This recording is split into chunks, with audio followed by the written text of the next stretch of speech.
Hello everyone, I believe we are live. It looks like audio is working. My chair needs to be tightened up. There we go. Tonight we are working, I'm gonna make sure somebody comments that audio is working before I get going too much. It looks like it's okay. That is not English. Okay, we're good. So tonight we are working in Pastels and colored pencil. I'm going to be doing I forgot to bring treats for the boys. Oh no. Okay. I will be right back. Hold on one second because that is not going to go well. I'm just going to go chop up a carrot. Hold on. You guys are coming with me. I knew I forgot to do something, but I don't even have one chopped up. This isn't. What? They're a part of the live stream. I'm assuming you can still hear me. Where's my knife? Let's manage to not chop off fingers. Does that sound, if you are hearing that, it should scare you. Because me and knives are actually more trustworthy than me and Matt with knives.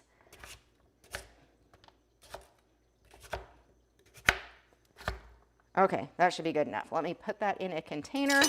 There's sweet potatoes all over my counter now. Fastest cutting up job ever.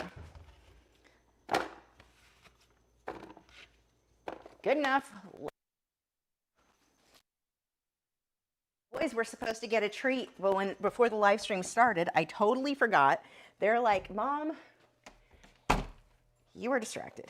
One for Gibson, one for a cow. That's why the cow was looking so nervous and confused earlier. He was like, where's my treat?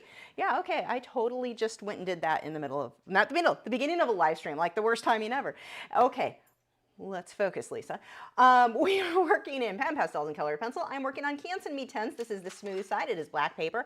I used tracing paper to draw out my chicken and transfer paper to get her onto the paper itself. This is, the overall project size is a 5x7. If you are located within the US, you can actually bid on the original drawing. It will come matted. Let me grab the mat and show you how this is going to chop off. And this is important because as we work, you can see not all of the art is going to show. So I will pull the shading out, but it's going to get cut because it's actually intended to be a 5x7. But I always pull when I shade further than what that mat is going to be so I can adjust a little bit if I need to. And starting bid for this is $70 for an original. You are not getting a print, you are getting the real thing. Okay, but only if you're in the US because there are major problems with the postal services trying to get things overseas. Okay, so I'm going to start with the background. And let's see, make sure this is not a message of I screwed something up. Nope. It is Nick and Edgar sending chickens to each other. Okay, I'm going to start by, I've been using the same soft tool for a bit now. I'm just going to wipe it lightly on my paper towel. And I want to fade this from a grayish tone out into the blue and black. So I can actually just start with pulling up some of that gray. And we're going to put that right around Aunt Bee's face. I think this is a girl. I don't know. I have chicken, but I don't have actual chickens. Chicken wants to be a chicken. Chicken thinks he's a chicken. If you're new, Chicken is my cockatiel named Chicken. Who was actually named Chicken before the whole, if you follow bird memes and stuff, Chicken Thoughts Official, which is the funniest, most relatable comics about birds. I love, love, love them. We're actually considering buying that book. Not considering, we're definitely going to do it. We're going to buy that book and then cut them and frame them, cut out the individual comics and frame them for the chicken room. But anyway, Chicken's name was Chicken before it was popular to name your chicken Chicken. And so there is our gray, just getting a light coating there. I'm going to wipe that off. I'm going to jump into my blue. I'm going to go with ultramarine blue here because it's pretty.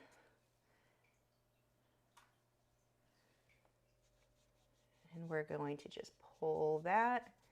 I'm going to go a little bit into the gray and a little bit into the black with this. Pan Pastels, as you can see, are super opaque. I personally just have the set, the like original set of 20 I got years ago, and they last a long time. Like I've not had to replace any. White is getting low. I do need to remember to order some, but they last a really long time. They do have other colors though. If you're in our Patreon, if you're a member at Patreon, you get access to our Discord server. And some of you guys were sharing some really pretty colors like magentas, deep violet, like dark magentas that I might actually break down and buy, even though this initial set has been amazing. I'm gonna flip this around. So now I'm gonna switch over to black and I'm gonna let that fade into each other.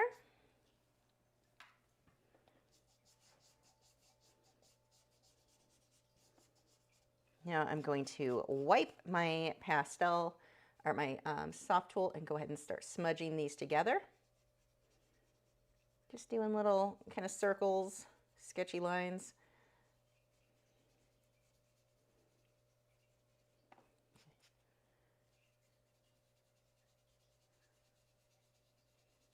Just letting that blue now fade into the black.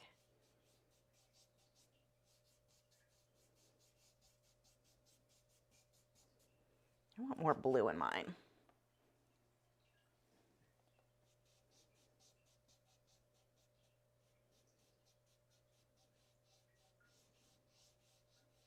My arms are killing me even to hold up now. I've been working in the yard for the last couple of days, finally warmed up again, getting all the spring work done that I needed to, cutting back bushes and trimming things and moving big, huge, heavy planters. And I actually enlarged my my garden bed, my flower beds. I widened those up. I actually saw a bee. He was enjoying some dandelions in my yard, but working on all of that, my arms are killing me. So now as I'm holding them up, oh, I'm going to be whiny tonight. Let me tell you, like extra whiny. Wow, this hurts. It's a good hurt though, because it means I actually used my muscles, which is, you know, unusual for me. I'm going to pull a little bit more gray. I'm just kind of working back and forth until I get this about where I want it to be. Let's soften that.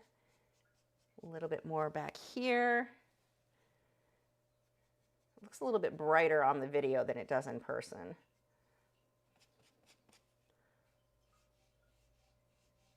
Just softly let that transition.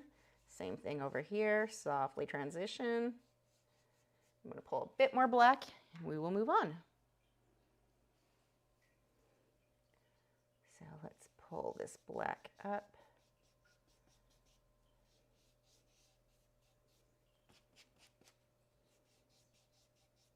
I'm not pushing very hard, just lightly dragging the sponge across the paper. There we go.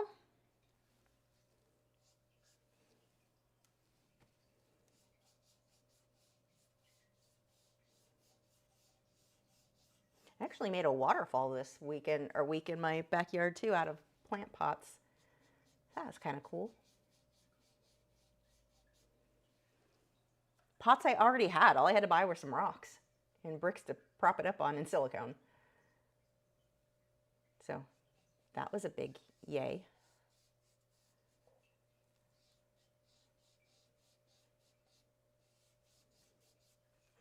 Okay, I'm going to wipe more of this off so the sponge is more clean. Just lightly soften this out. I don't need to add any more of the pastel. I'm good there. Okay, now that is it for the background. Actually, it looks a little bit blotchy right there. Let's soften that out.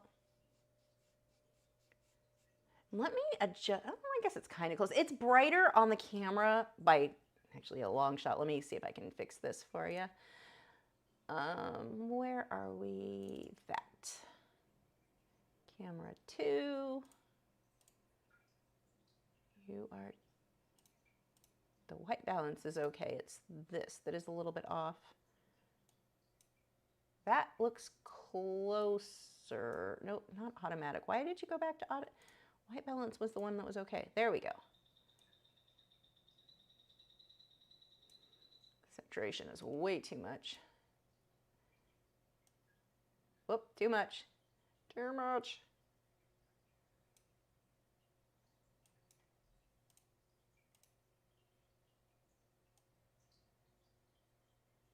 That's closer.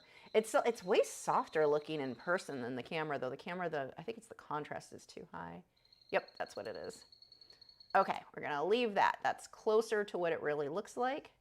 I always want it to be as accurate as possible, especially because if somebody bids, I want to make sure you know what you're getting and aren't super surprised when you open the box. Okay, nice and soft. There we go. So on to Aunt B. We're going to start with the red. I'm just going to use plain red, and I'm using this triangle spongy brush. I'm not worrying about any shading. I'm just getting these base layers in.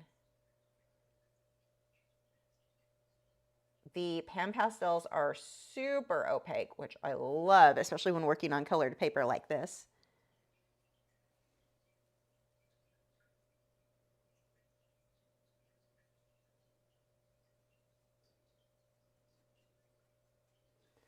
Joseph, did you Google Translate to answer the person?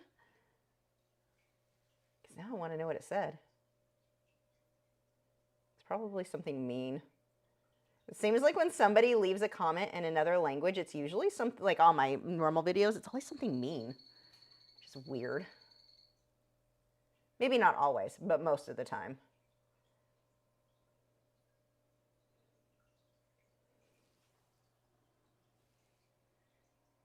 He said, I most certainly did. They said hello. Oh, that was a lot of writing for hello. Tell them hello back for me. Was it really hello, or was it something mean? It's always something mean.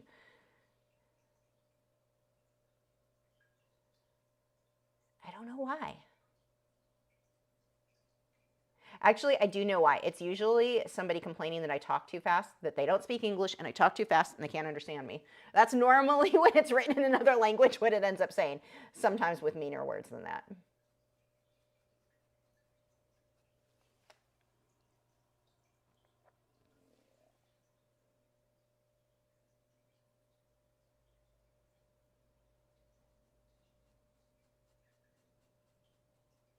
If you have any questions, leave those now. I'll be answering those at the end of the video.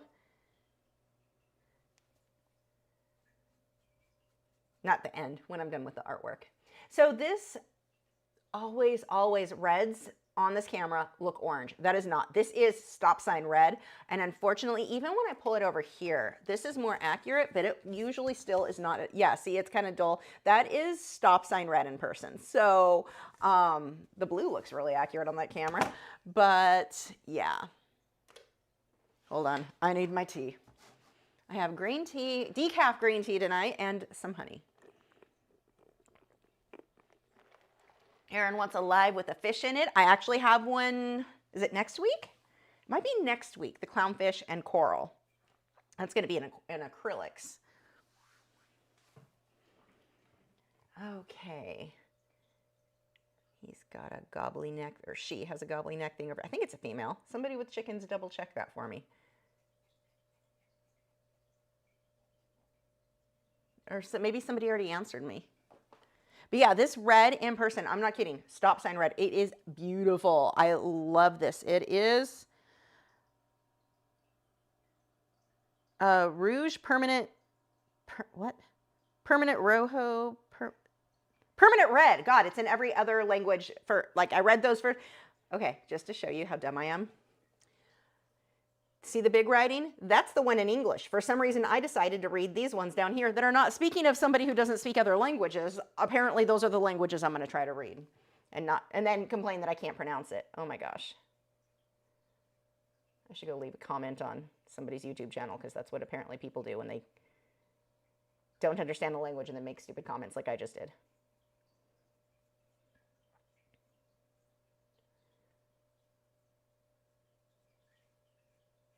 And I'm going to let this just fade lightly. I'm not pushing very hard. I'm going to let the black of the paper shade that for me.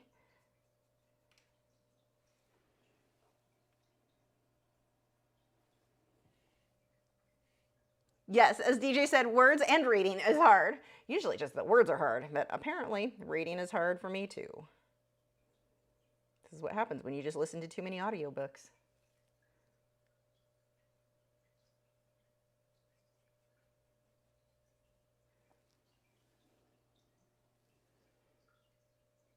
So I chose this photo because her face just cracks me up. Like, she just looks so silly. I thought she was so cute with a neck sticking up. Okay, I'm gonna use the same tool. I'm just gonna wipe the red off on my paper towel. It's just a normal dry paper towel, and I need to create that tan color. So I'm gonna use brown. I'm gonna pull a little bit. Actually, raw sienna is probably better. Oh, I always get that wrong. I say raw sienna when I really mean burnt sienna. I'm using raw sienna, and it's a very similar color. I'm using raw sienna in a painting right now, and so that, you know, it screws me up. And I added a little bit of white.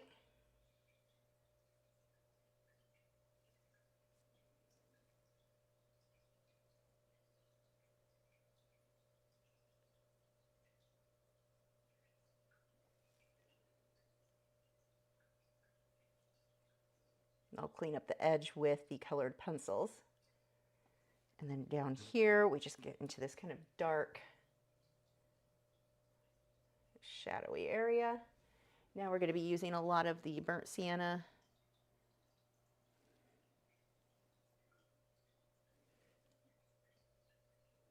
And we're just going to get a base layer here. We're going to be I'm moving the brush stroke here in the direction of the feathers, but most of that's going to be done. The details will be with colored pencil. I just want to get a base layer in there.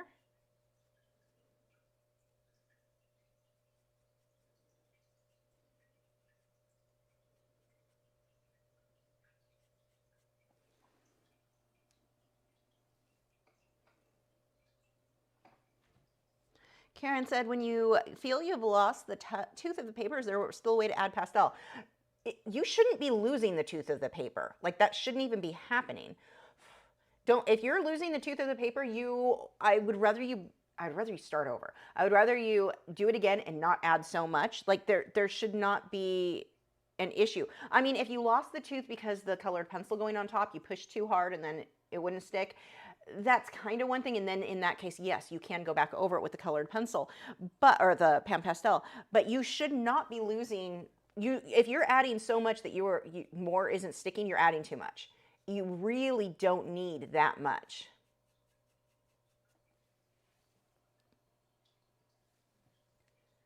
And it is possible to put it on too heavy. I've seen people do that. Okay, she's already super cute. I can tell this is going to be a good one.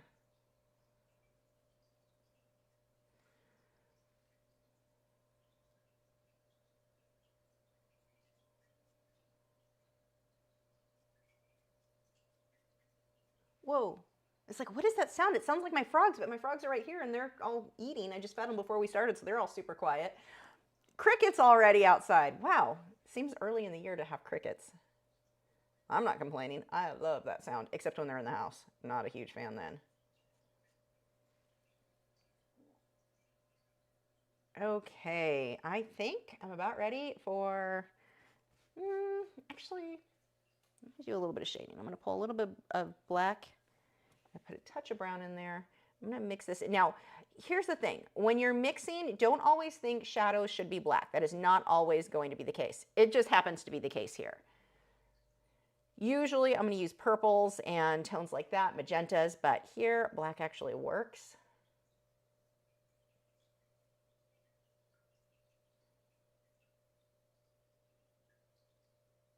So that'll be the colored pencil. Let's wipe this. I want to pull some orange, which isn't going to look right on that camera because it already looks orange, but I want to get a little bit of a glow kind of coming through her head flap, technical term.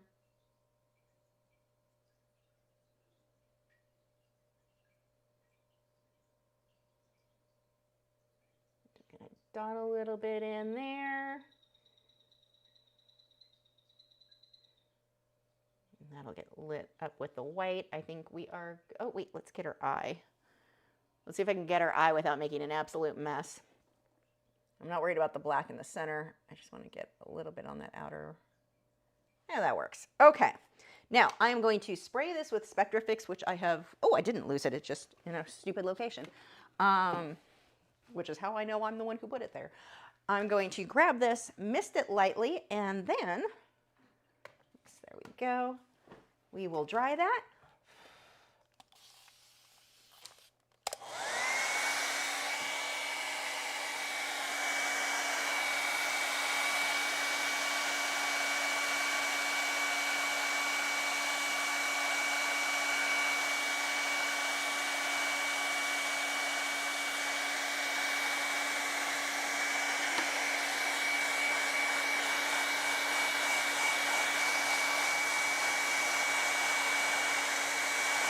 The reason that I dry this is two parts. One, it makes it go faster, so that's obvious. But two, if you let it air dry, the Inktense MeTense is extremely, it's like spongy. It's very absorbent. So when I spray it with the Spectrafix, the paper warps like crazy. If I let it naturally air dry, sometimes it does not dry flat.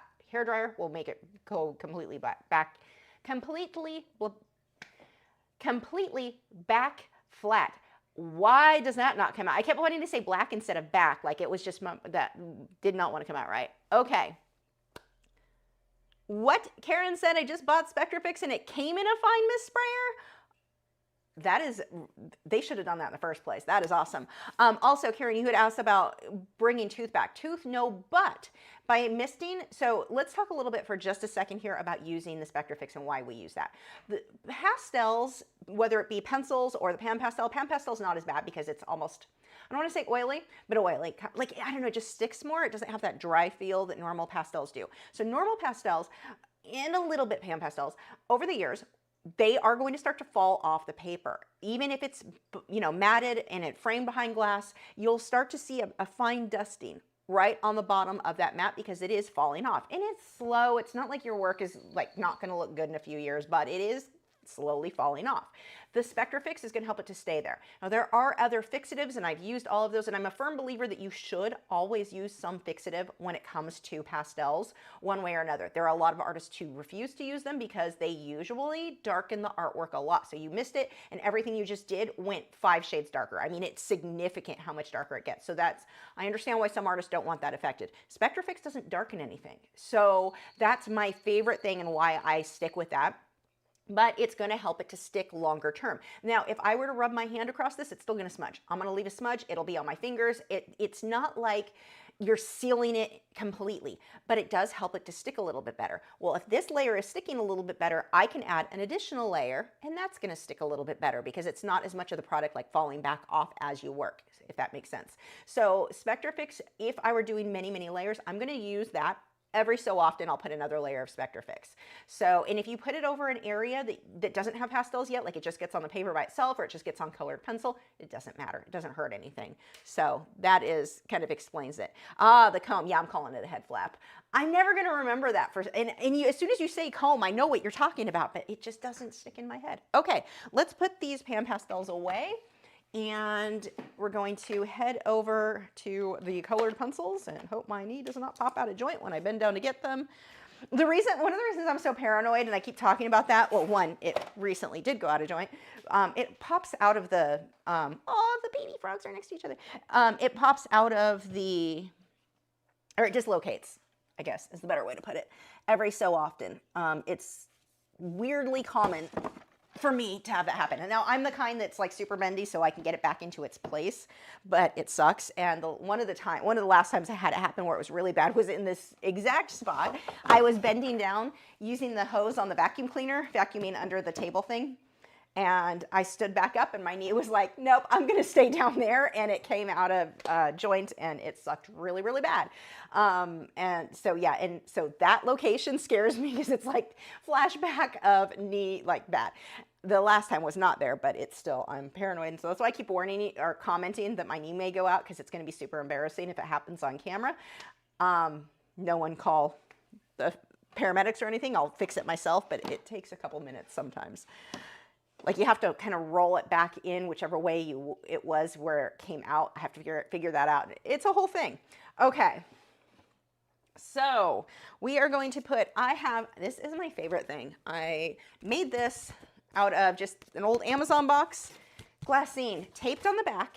So I can set this right on my easel and I can slide it around as I need to. I used to tape glassine to the board. The problem was like you're constantly untaping, moving, untaping. This, I don't have to. It's just a stiff board. It's so much better. And every so often, I just wipe this down. I've been using the same one. God, when did I start doing this? Like a year ago? It has still, yeah, whenever I did the red panda. So let's see, colors. Let's start with her head flap. I keep saying, I always say his. Aunt Bee's head flap.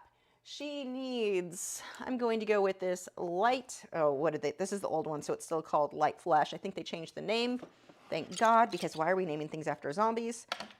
And I'm going to grab a gray. I'm starting with my polychromos. I like the polychromos because they're a harder lead. They sharpen to a really fine point, and that is great for detail like, I don't know, I just pulled my blues out. I don't need blue. Detail like this. I've got, let me just grab a few colors and as I go, I'll tell you what I'm using. I will definitely be using some darker reds and magentas. Mortem's a must always. That's like my most used polychromos pencil. Black and Caput Mortem. Speaking of, I need black. I did not find it. Oh! It's because I never put all my pencils away. Hold on. Let me rearrange some stuff. Where did I put those pencils? I have a cup of like colors that I use all the time. Oh, and all my pencil sharpeners. Let's grab all this.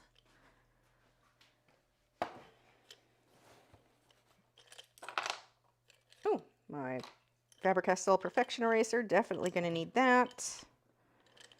White.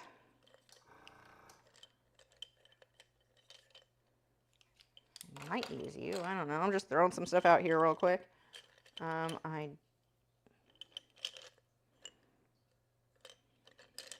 You're a graphite pencil. I can't use you. Stop getting in my way. There's black. Oh, and brown. Come out. I want both of you. Come here. And did I get, where's, we know I always need my Derwent Light Fast Purple. I thought I saw that like just a second ago. It was in a holder and I don't know where it went.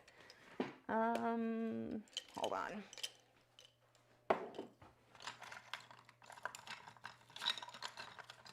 I've got more colors over here. Oh, there's my purple. I'm looking for a specific. Whatever, you guys are going to work. I still need my coral. Oh, it's the pink that I don't know pink from Carandosh Luminance. And I can never say it because they made it a crazy hard word. Oh, itchy eye. Did I already get it out?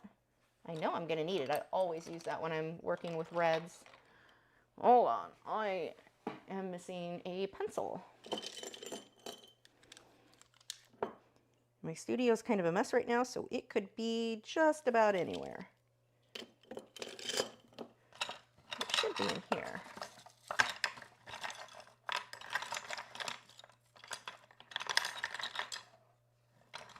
There it is. I can never say this, and then it's written super tiny. Rose Antha, I don't know, Antha something pink. Okay, I've got enough pencils in front of me, so I am going to start with the head flap. I'm going to start with some of the highlights. I've got this one is a Carandosh Pablo. Now, Carandosh Pablos, I'm not a huge fan of. I never bothered to buy very many of them because not all of them are light fast for one thing. But the other thing is they're just too waxy. They don't work really well for my technique most of the time. However, like this white, look how nice and opaque it is, and it sharpens to a nice fine point. So I can easily dot and get details with that. So the white and the black are really the only two pencils that I bother with the Carandosh Pablo. And the big thing to remember, a lot of people think that all of the Carandosh products are light fast, and they are not. Carandosh Light or Carandosh Luminance are, but the rest are hit or miss. I'm going to use my fancy pink, I can't say. I'm going to just call it fancy pink.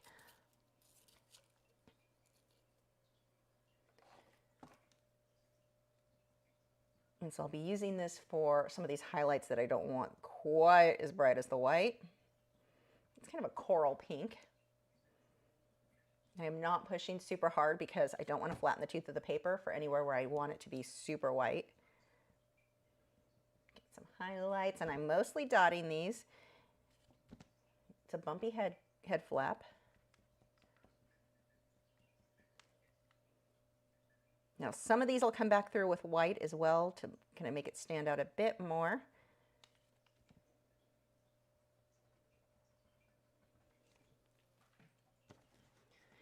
This red is much, much darker, the base red. I apologize. That is just such a... This part in the background is fairly accurate. Let me see if I can adjust that a little. I mean, I know the red won't be quite right, but that is really bright. That's a little closer. Let's go with that. That's actually pretty close.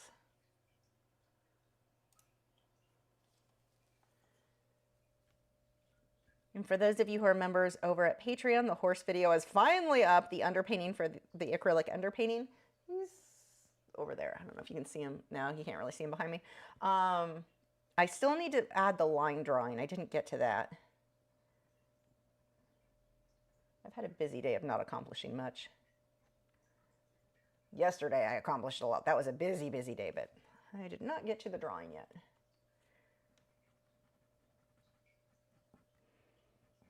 I'm going to do little lines here because there's going to be little feathers that kind of stick up.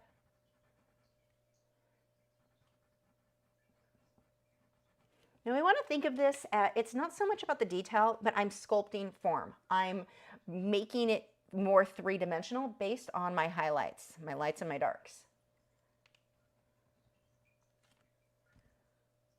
Still not pushing hard, because if I push hard here, when I come over with the white, it's not going to stick very well.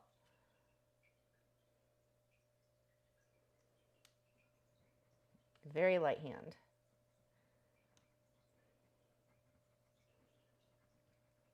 Just kind of some little scribbles, building up that texture.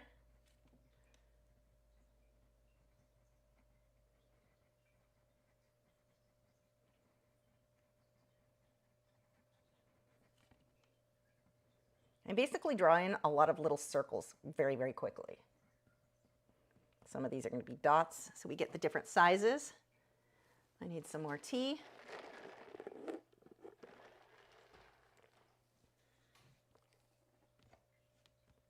It just tastes like summer. I'm so excited for warm weather.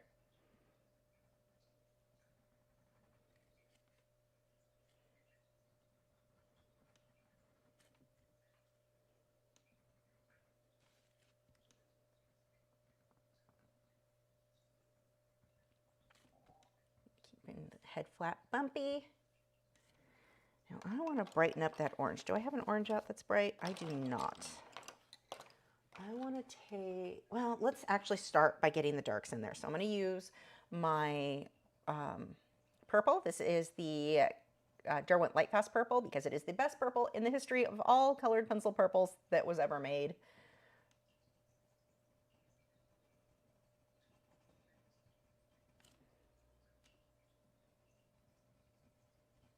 Same thing, I'm kind of doing little circles, leaving the circles so that it gives me that texture. And there's my sharpener. The sharpener I'm using is just a Coom metal sharpener. These little cheapy guys they're just really good.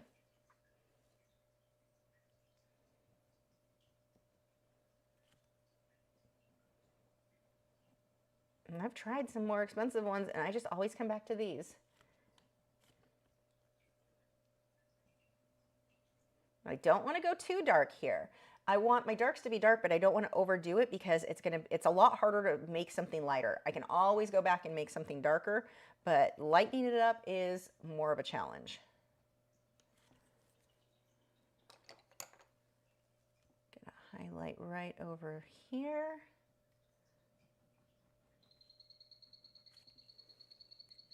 And the frogs are talking again.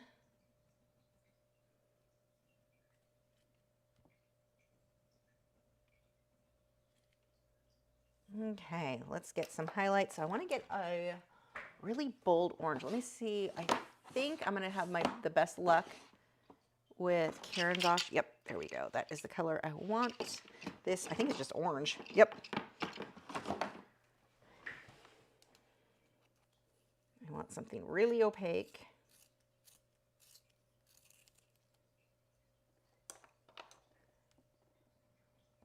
Just add a little bit more texture in here.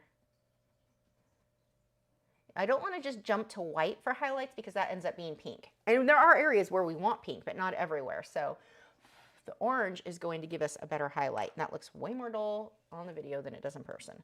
So now I'm going to come through with some definite highlights in a few areas. Oops. Pushed too hard, broke the tip.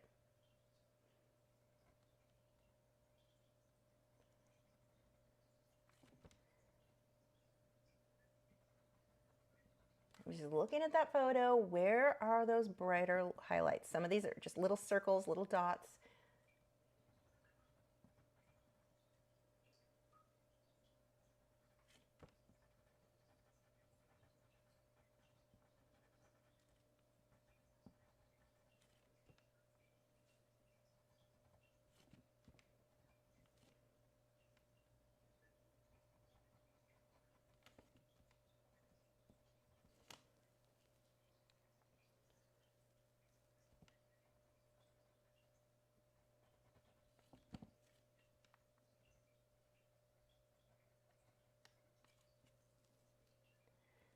Okay, I'm going, actually, let's get some more red now. Didn't I have a bold red? How bold are you? You're just kind of making it darker. It's not necessarily what I want. Whoops, what? Okay, let's leave that for now. I may come back and make some adjustments there. I'm going to move on to her eye and then work my way around that. So just with the black, we've got a little bit of a highlight. So I'm going to do the highlight first, right here and right here. And then we've got the lighter, I have it out somewhere, there it is. I'm just going to use, this is burnt ochre 10%, that'll work for this lighter area. Just a little bit, pull that up. And we've got a darker orangey tone. Sure, you'll work. You are scarlet red. Right on that edge. And then I'm going to take the black right around that.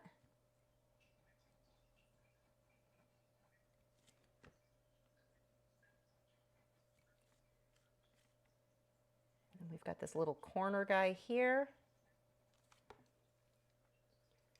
And we've got a highlight right through here with the white. A little bit going around that ring around her eye. And then we've got, she's angry because she's a chicken. And they've sometimes got attitudes. She's not taking anybody's crap. And I'm actually going to switch over to my purple for the shadow under the eye. I don't want to jump straight to black for everything. There we go.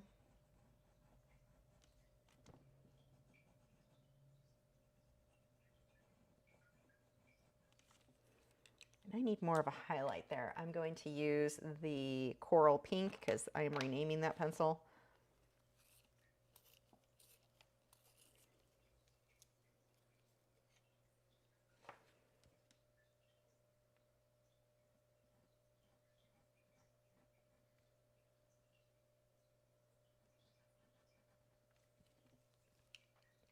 Okay, we've got some more highlights with that pink for her brow.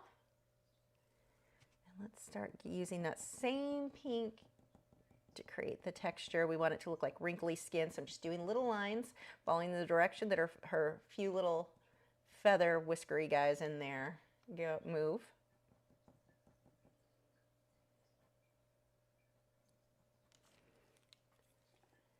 And that red should come down a little bit more here.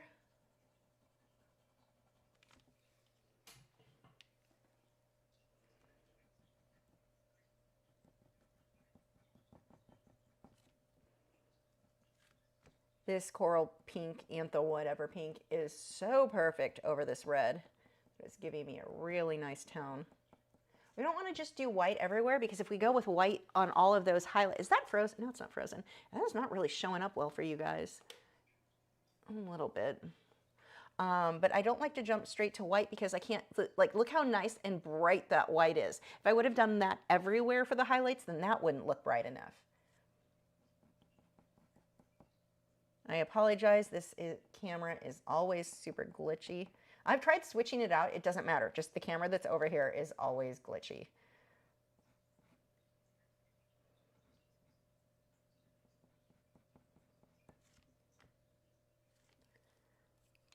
This actually should have had more red in here.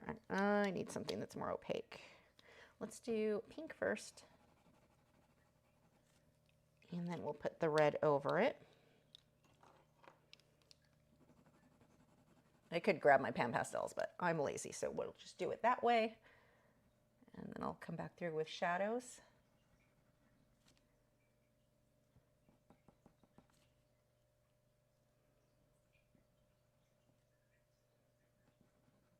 I'm looking at my reference photo. Where are those highlights? And as always, you can download this reference photo at Patreon. You do not need to be a member to get the photo, if I did my job right.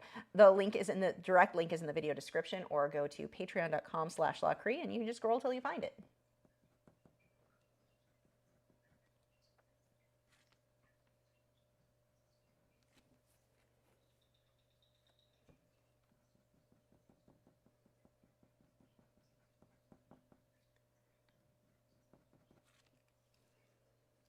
Okay, let's use some of the purple. Let's get some of these deeper shadows. I also brought a darker red. This one is, well, dark red. Wow, that was an easy one too. I love when they use good names for the colors. I'm gonna pull some of this over here.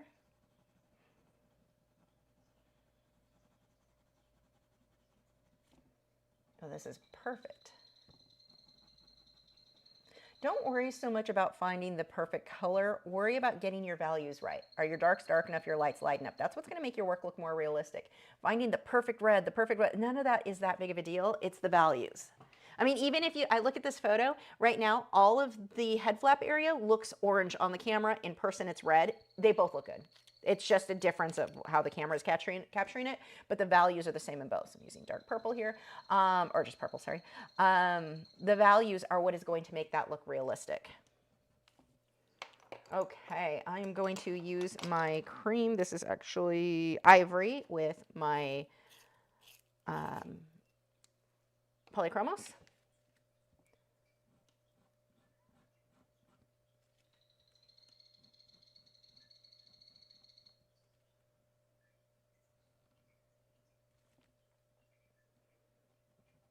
Highlight right there. We've got a highlight going back here. This is the judgiest chicken face ever. I love it.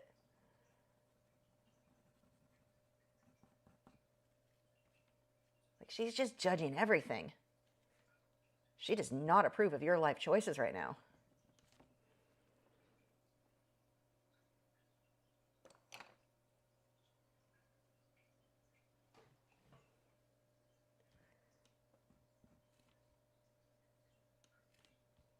Yes, there's one bid so far on Aunt B. She's definitely getting a home. There's still time to bid if you want her. Link is in the video description. Or just go to lachri.com using my pink. I've got to fix the shape of her beak here.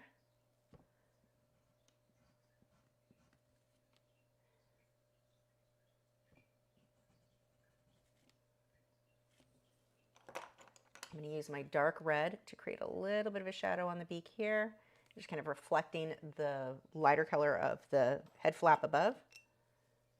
I'm going to pull this this highlight with that pink again.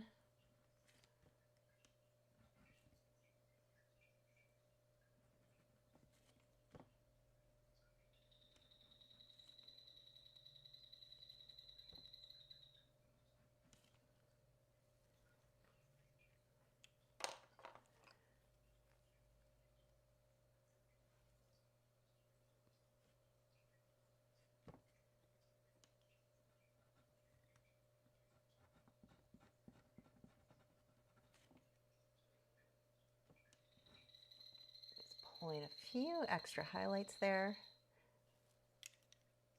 I'm going to darken right around the edge of that beak.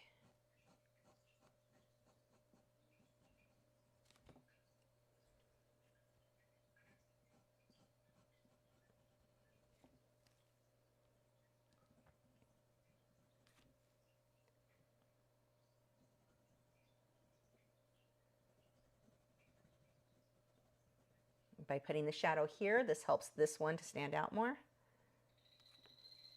The front flap.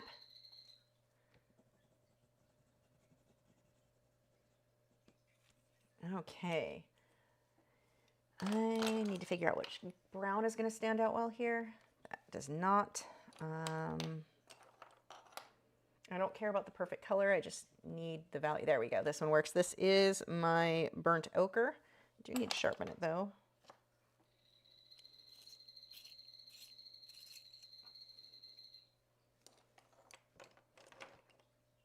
And we want to get the hint of some of these feathers.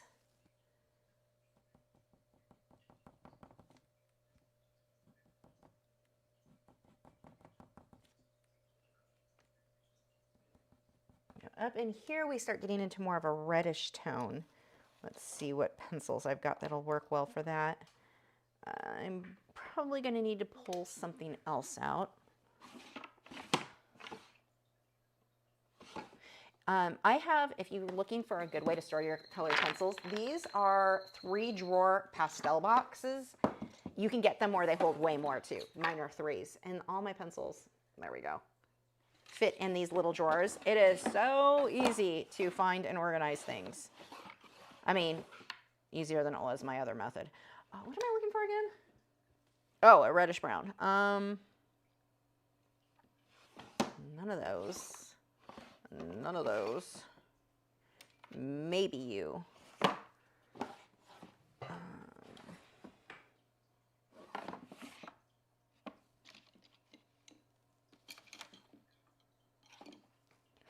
Nope. Really? Nothing in here? Oh, you'll work. And you. Let's pull both of you out. So let's go with, I've got my Derwent Light Fast Burnt Sienna and Venetian Red. These colors are going to show up really well, but these pencils are fairly soft, so they don't have as fine of a point. Or they won't hold as fine of a point, I should say.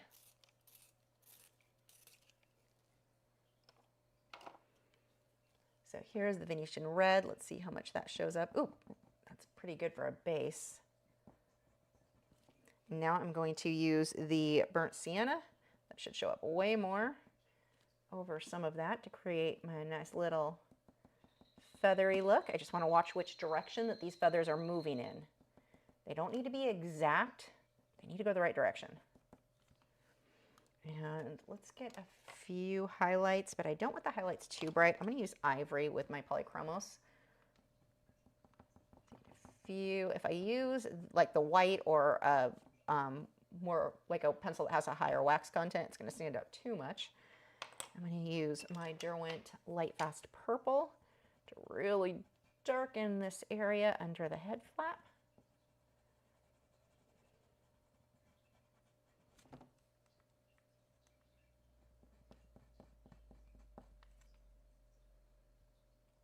We've got some little feathers sticking up in there.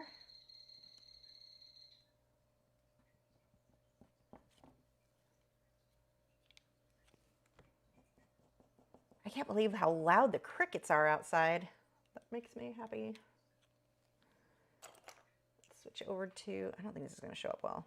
And I can start forming the head, the darker feathers. This is with my Van Dyke Brown, that is polychromos. I like the polychromos when I can on this just because it's small and this gives me tiny detail. Oh, we have from Nick says, gave a super chat, said we can't have all that last second veggie chopping go to waste. Plus the lads look hungry. Is that true? Wait, are you licking your lips? Yeah, it looks like you're licking your lips. Okay, come on. Thank you so much, Nick. Where did that go? Oof, let's give you some big ones. Oh, that's tasty. Thank you. Oh, there we go. Did you get it, Gibson?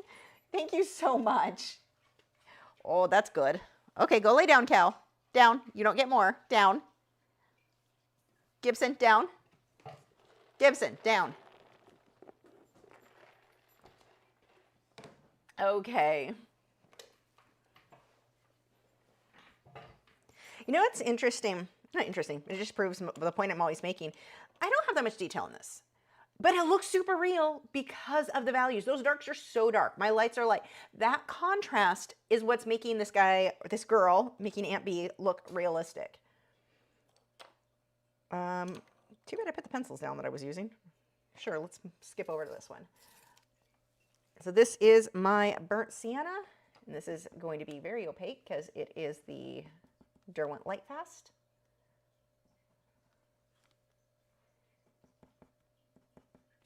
I think I'm going to pull some darks in first to shape these feathers. I'm going to use purple for that. I'm not going to jump to brown. We'll give it a little bit more depth here.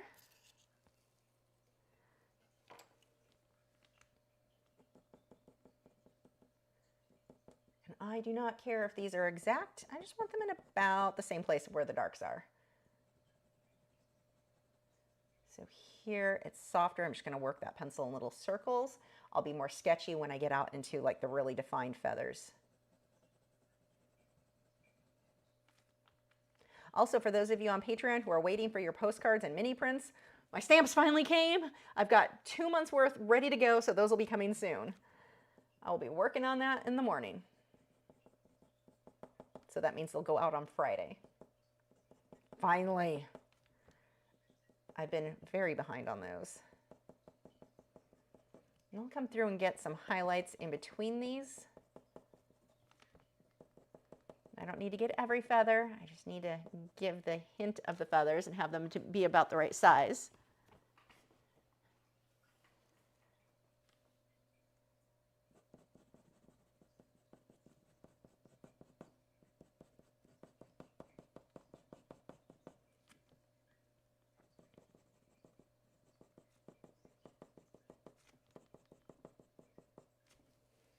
Right now, this is going to have almost a fish scale look. We will be correcting that when we come through with shading. But I'm just kind of defining some of these, and these aren't even as dark. So we're going to switch over. This should work. We'll use the Venetian red. I think that's what that one is. Yeah.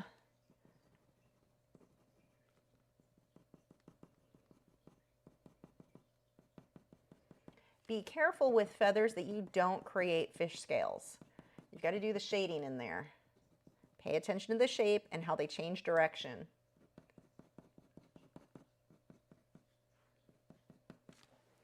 Let's come through with some highlights. I'm going to use my ivory. This is the Faber-Castell Polychromos, so it's not going to be too crazy bright. You see how I can just now highlight the what? That is a weird way to say that. Highlight the areas that need right like in the center of some of these feathers. And I'm also making little sketchy individual lines so that it looks feathery. Most of this down here gets chopped by the mat.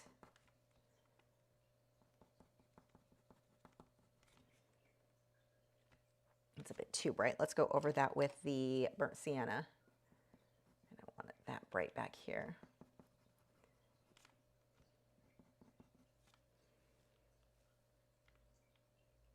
Let's see, this came in. I need to round that out a little bit right there. Okay, she is adorable. Got a few black spots in here that I'm going to darken. Not too crazy. I'm just darkening the deepest shadows within where I already put the purple.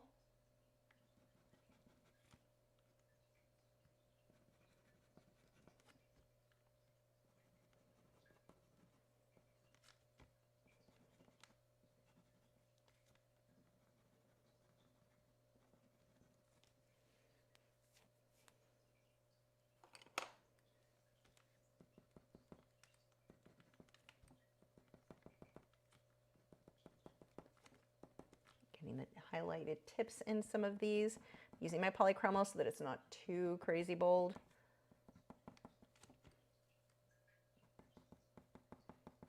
The polychromos will give you a softer look. If I switch over to one of the wax-based pencils, or I say wax-based or Derwent Lightfast, because let's be realistic, they've got a higher wax content than polychromos. I don't really call them an oil base, even though they're listed as that.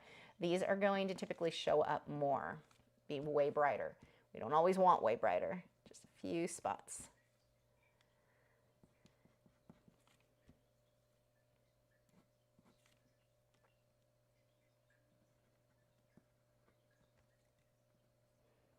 I'm not bashing the pencil, just the marketing company who didn't quite get that right.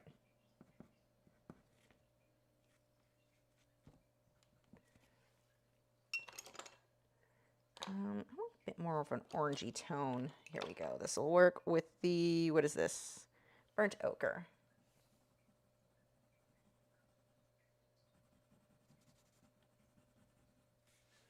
She's just about done, but we've got some time, so I'm just gonna fuss over little details and perfect her a bit more because it's fun. I thought she was gonna take me a lot longer. I did not call that accurate.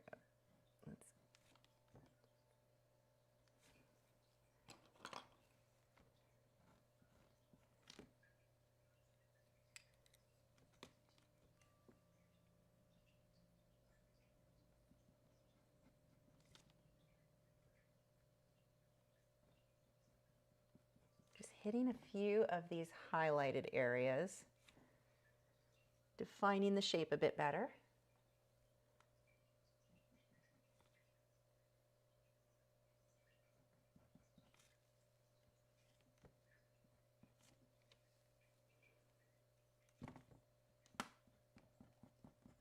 Pushing a lot harder here where I really want the white to stand out more.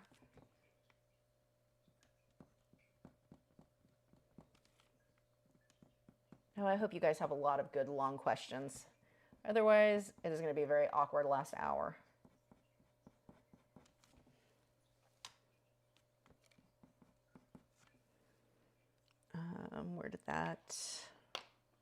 Where was the one I had? There it is. That was, I can never remember the name, burnt ochre.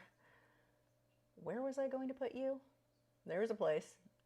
I lost the place. Let's see. It doesn't really matter. Let's just pick one.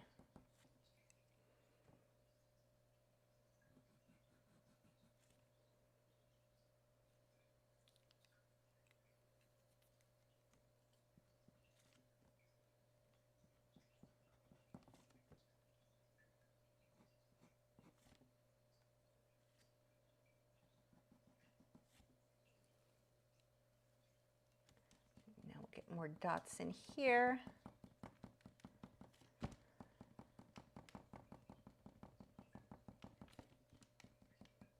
Now I'm pushing hard, pretty hard to get those dots to show up well. This is scarlet. Just going over that softly. Let's brighten up. Back to ivory. Let's lighten that beak up a bit more.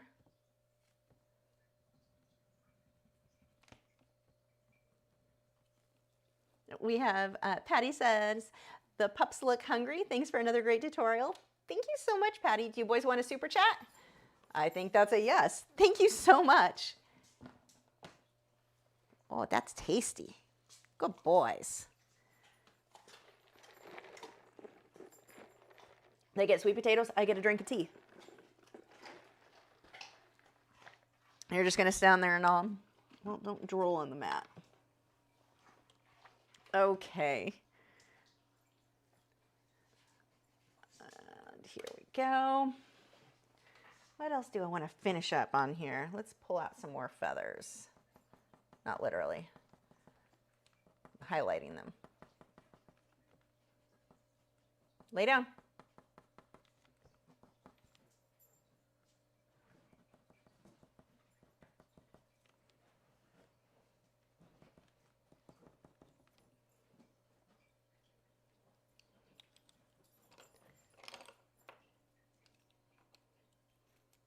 Yeah, Regine, they're eating sweet potatoes as their snack. They love sweet potatoes.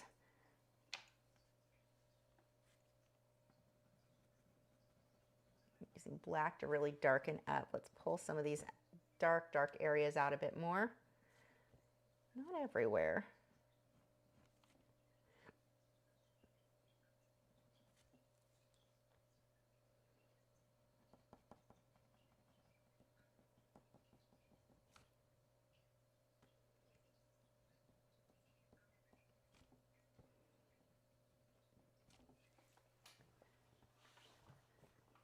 Yeah, they get carrots sometimes too.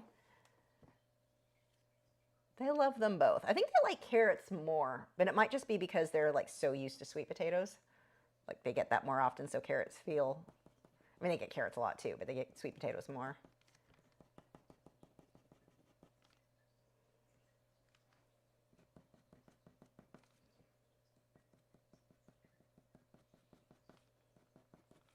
Oh, it must be getting close to bedtime. I hear Loki in there screaming. I think he's verbalizing his non-desire to go to bed. That boy is like a kid, like does not want bedtime. He's like, I'm not tired yet.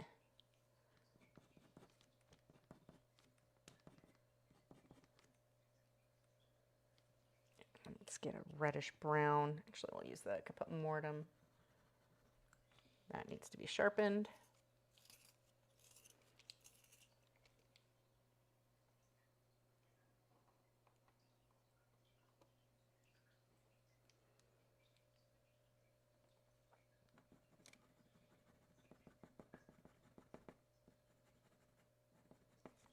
And this is just with caput mortem. Actually, I think Venetian red would look better.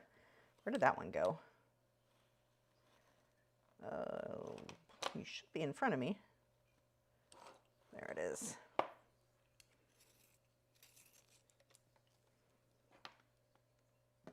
Yeah, that's better. I'll still darken some areas in between these feathers. We'll use purple for that. Oops, after I break it because I dropped it.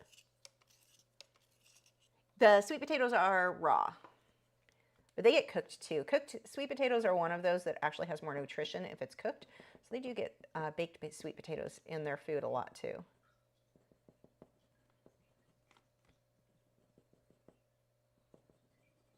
I do much more baking in that sense for the animals than I do myself.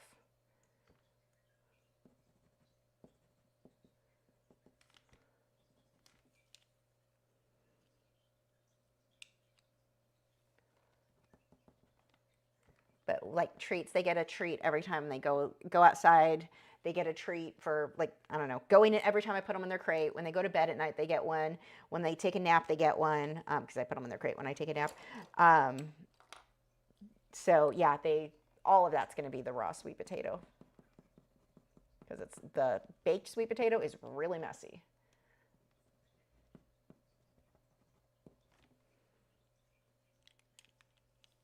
Okay, I'm gonna, let's see, Venetian red. Lightly go over some of this.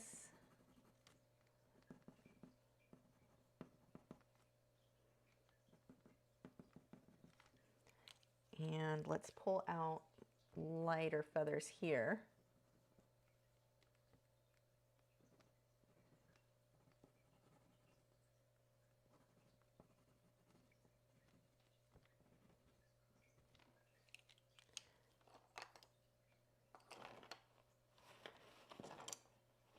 I think more of an orangey tone over some of this would look good. Yeah, there we go. That is better. And this is scarlet red.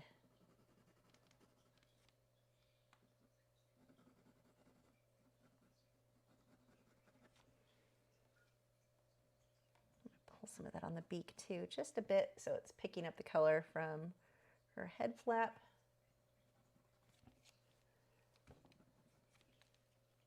I think she's about done. I like her.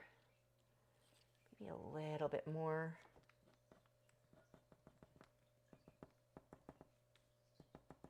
That all gets cut off so you won't see that.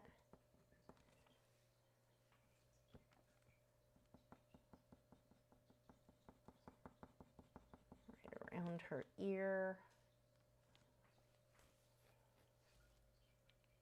Okay, let me show you what she looks like in this one, and before I mat it, I'll have to sign it. Oh, let's switch cameras. So again, her head flap is red. The rest of the colors are pretty accurate, but that is like stop sign red, and it just does not show on these cameras. So there is Aunt Bee. Yay! The link, if you want to bid on her, that is in the video description if you want to own the original.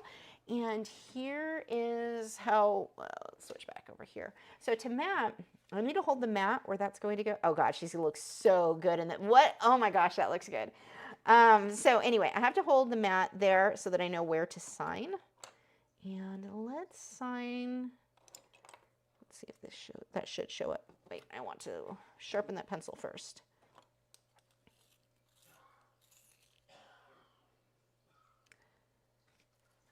Let's go right about there. Down a little bit more.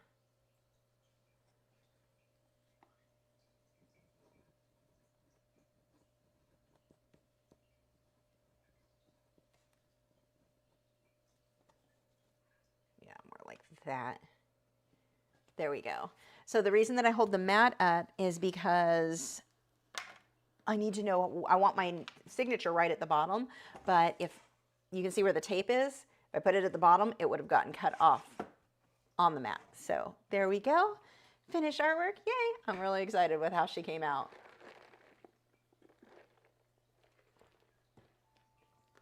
Okay. So now we have art questions. Actually, one of the things I want to show you too, which is pretty cool, that I bought, I can go get the stuff. I'll show you how I will mat her. Yeah, I can take a photo of that because I'll probably end up making prints for postcards of her. So let's put this away. I'm gonna mat her, and I got a new stamp. I want to show you guys how I will pack the, well, not pack, but how I will mat them. Oof. Give me 1 second to go get the supplies. I didn't think I would have time to do this because I thought she would take a lot longer to get to that point level of detail. So I didn't plan on bringing the matting materials. I don't know if you can still hear me in here.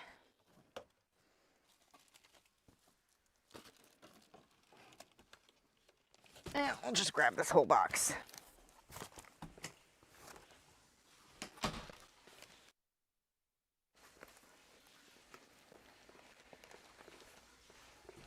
So these matting materials, I get these from Golden State Art. I used to buy directly from them, but now they're on Amazon, and it's just way easier. And you can get a box of a whole bunch of them. So we've got the backing, and it makes everything look so nice and professional.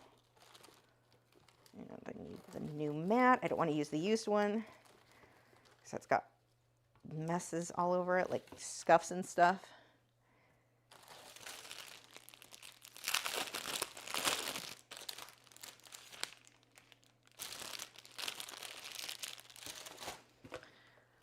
Okay, and I need a paper towel to wipe this down. And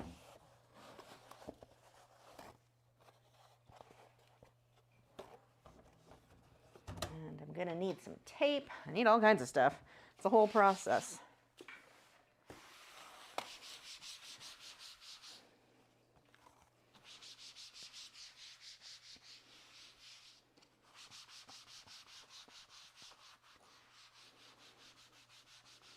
Make sure I don't have anything sticky on here.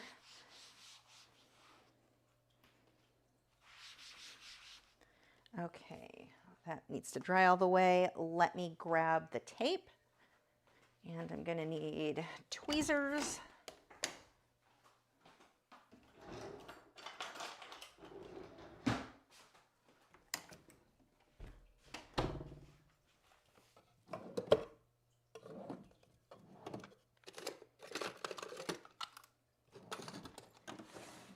Have any small tape? Oh, I'm afraid to stand up right now. I should not have bent down like this on my knees. Hey, they stayed where they were supposed to. Okay. It's nice and dry. Okay, so let's go ahead and remove the tape. Whenever you remove the tape, you want to make sure that you are always pulling away. If I can grab this, where did the tweezers go? Let's just use those. So don't mess up my nails. Always pull away from the artwork and slowly. If this has been sitting for a very long, or even if it hasn't, like that's actually stuck on there really well, I'm gonna take the hairdryer and heat that up.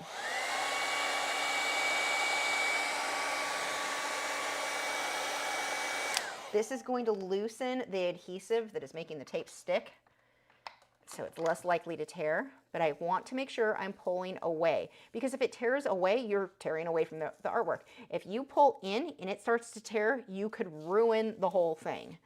Ask me how I know. Just kidding, don't, because I don't want to admit to it. See, if you pull away, not a problem.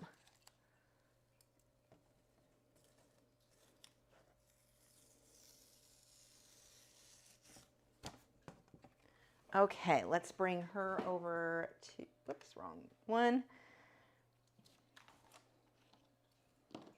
So the first thing we need to do is position the mat where we want that to be.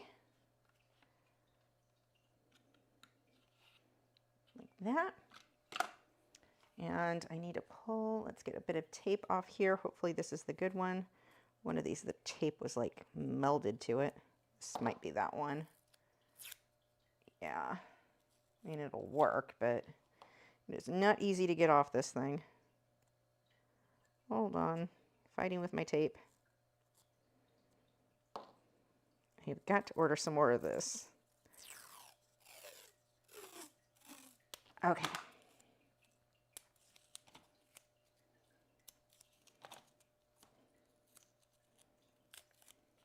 Just sticking it all over to make it easier so it doesn't roll in on itself. Good enough. So let's slide her down. Straighten that a bit, make sure it's still positioned where I want after I do straighten it. Yep, we are good.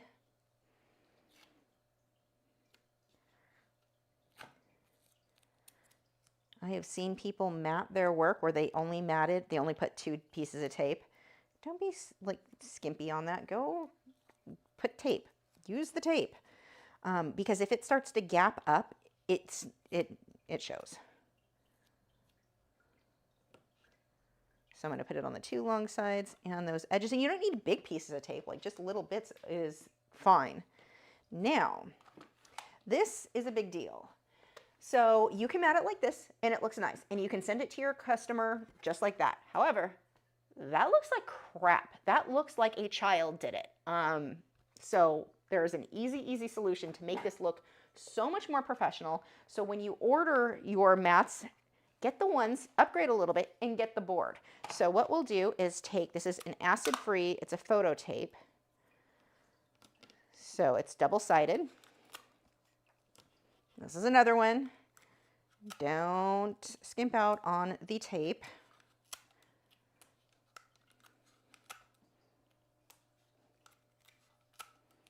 You will suddenly take your artwork from looking very amateur-like by just simply getting the board. It does not cost much more, but it will make it look so much more complete. Let's get off there. Scooch.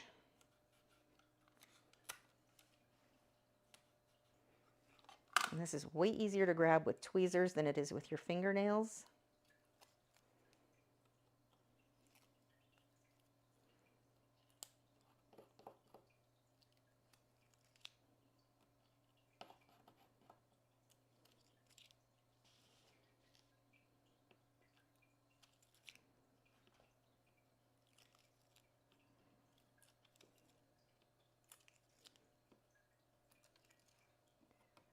Okay, next, throw those away. Now we are just going to position that board. I'm just going to hold it upright and line that up, then push that together. Now look at the difference. How much more professional that looks, how clean that is. That is such like a huge difference. Now, one more added touch you can do. I finally just got another one of these. I have one somewhere with my old logo, but now this one has a glitch on it. I have a stamp. Let's see, there we go. There we go. It's kind of blurry, kind of out of focus. You get the point. I got this one from Zazzle. And just going to put my stamp on there. And there we go. Now it's really professional looking. So when somebody mats this, they're obviously not going to see that. But I cannot tell you how many times I have been contacted with by people who have art, and they want to know if I know who the artist is. I don't know who the artist, like, just because I'm an artist doesn't mean I know every artist. By doing that, that would make it very, very easy for them to figure out who you were if they wanted to buy more. This one just says Lachri Fine Art and then has lachri.com. It's, as you can see, not big. That won't be in focus if I zoom in. Oh, kinda you can see, but it just looks nice and complete, and it's small enough. I could also do the same on the back of canvases. So, and that one is an acid-free ink, so perfectly safe. Now, the final upgrade to how you mat your artwork. No, that's just kind of bigger. We're going to put that in here into the nice little plastic bag.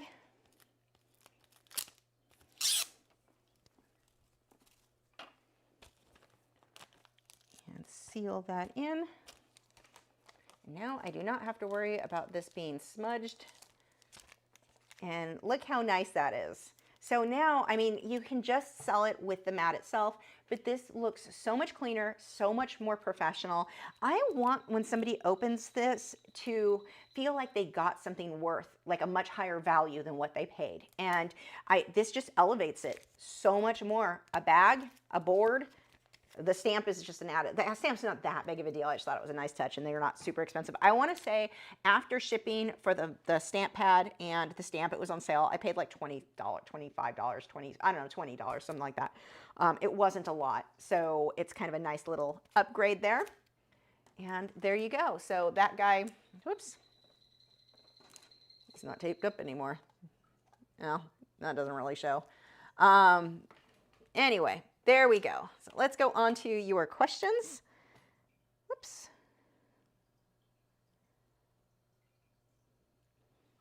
We have from, whoops, Python Viper said, could you do a drawing of an okapi and a drawing of a zebra? I just want to know the difference between the two. Huh? I don't know. Hold on. Let me Google some stuff. I'm not sure why you need me to do a drawing to know the difference between the two. Let me see something really quick, because I cannot. OKPI.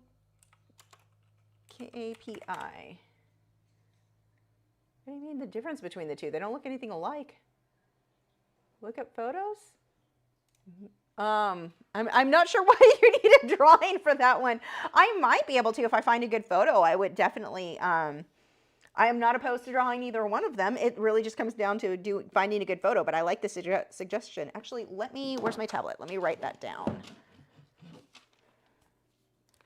I mean, the technique is the same. The stripes and markings and shape is just different. Oh, come on. There we go. Notes. Where was I putting that last week? Yeah, here we go. Okay. Okay. So wrote that one down.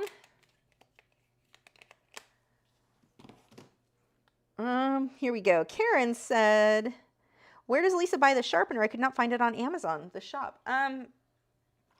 Most of these I think I got from like in person at like Michael's or Hobby Lobby, I think. And I definitely have bought some. They're in Amazon. Hold on. I should start putting the link in the description since I'm always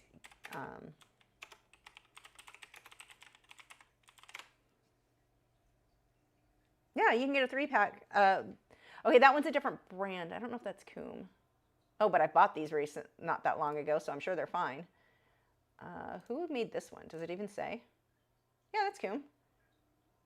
Yeah, that's actually, hold on. Let me get you the link. And I'm going to put it in the chat. That is my Amazon affiliate link. 3-pack, not super expensive. Lasts a pretty good long time.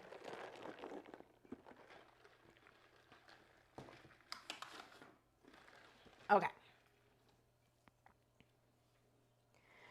Aaron said, and I should start putting that in my description. Thank you for pointing that out. How do you sign a drawing you filled up the page with pencil? Just finishing a military macaw, and the background is also pencil. The pencil you should be able to write. The way that I layer, I'm able to add more pencil and I just sign over it with a darker color. So I don't have a problem with that. But there have been times when I did have a problem with it and nothing wanted to stick. And you've got a couple of options. One is to use the touch-up texture titanium white mixture where you mix it in and you can paint your signature on, and that would only be in white. But if you did not want your signature white, once you paint that on, you would go over it with a pencil and the pencil will show up well. The other is to take a Faber-Castell Perfection Eraser, and this guy, you just erase the area where you want to sign and then you can sign that way and it'll stick real well. So those are two options. Where are you? Oh, are you going to bed, Dragon? Let's see. Teresa said, on your horse video, can you get those clouds in acrylic and do oils over it, or just do it at the end in oils?